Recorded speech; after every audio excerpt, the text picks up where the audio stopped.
जीवन में पूरे प्रदेश में एकमात्र क्षेत्र ऐसा है जो पूरे देश में आदर्श है। सबके आगे छाती ठोक करके देश का मान बढ़ाया, स्वाभिमान बढ़ाया। अपनी जवानी अपना महारानी लक्ष्मीबाई से लगा करके महाराजा छत्रसाल तक, आला से लेके उदल तक।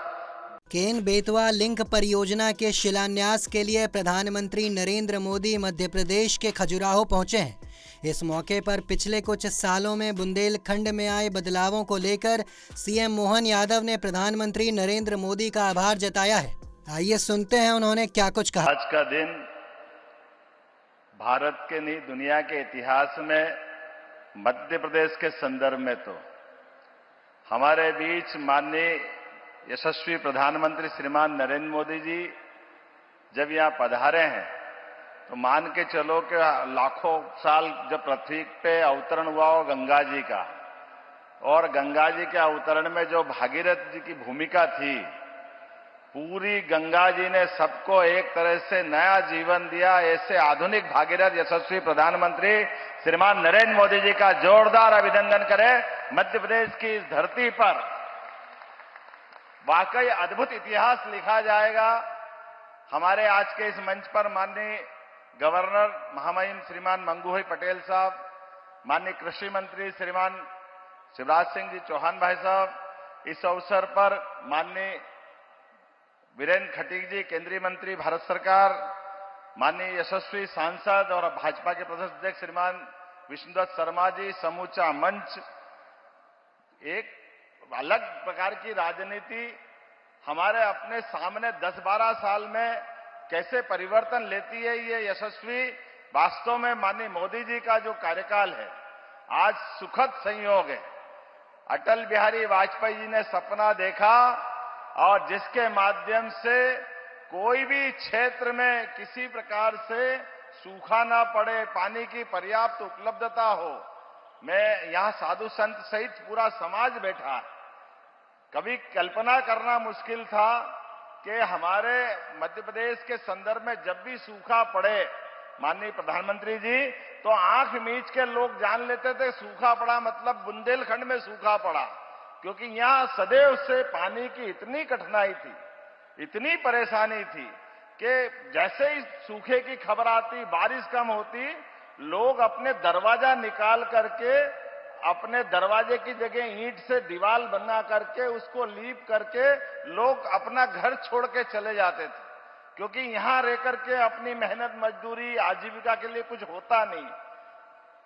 लेकिन ये भी गौरवशाली पक्ष है कि ये बुंदेलखंड का इलाका महारानी लक्ष्मीबाई से लगा करके महाराजा छत्रसाल तक, आला से लेके उदल तक, जीवन में पूरे प्रदेश में एकमात्र क्षेत्र ऐसा है जो पूरे देश में आदर्श है।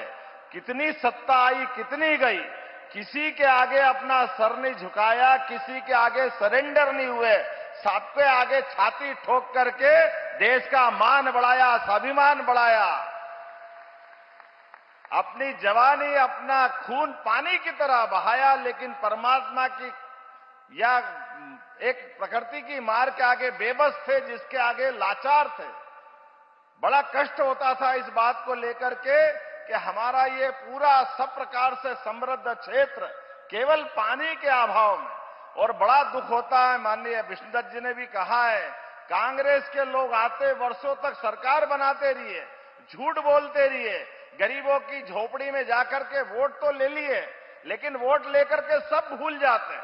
बाद में बुंदेलखंड का ये पैकेज दे देंगे, बुंदेलखंड को वो पैकेज दे देंगे, कोई पैकेज नहीं दिया। मैं आपका आभार मानता हूं 2 कारण से। आज आपने यहां आकर के जो मध्य प्रदेश पे कृपा की, और 8 दिन पहले राजस्थान के माध्यम से भी, वो भी मध्य प्रदेश पे कृपा की, 35,000 करोड़ की वहां हमको योजना का लाभ दिया। पार्वती, कालीसिंध, चंबल के माध्यम से वो ऐतिहासिक था, जिसके माध्यम से पूरा हमारा चंबल और मालवा और आज बुंदेलखंड के 11 जिले रायसेन, विदिशा, पन्ना, दमोह, टीकमगढ़, छतरपुर, सागर, पूरे क्षेत्र के अंदर पीने का पानी, खेती के अंदर 8.5 लाख हेक्टेयर, किसको कहते 8.5 लाख, गजब, वास्तव में जितना बड़ा पूरा इलाका सिंचित होने वाला है और पीने के पानी के लिए लोगों को जो कठिनाई आती थी वो हल होगी, उद्योग धंधों को पानी मिलेगा। और अब आपके आइडिया से तो आज हमारी सोलर परियोजना भी बनके लोकार्पित हो रही है। देश दुनिया की तमाम खबरों के लिए देखते रहें punjabkesari.com। साथ ही कमेंट सेक्शन में अपनी राय जरूर दें।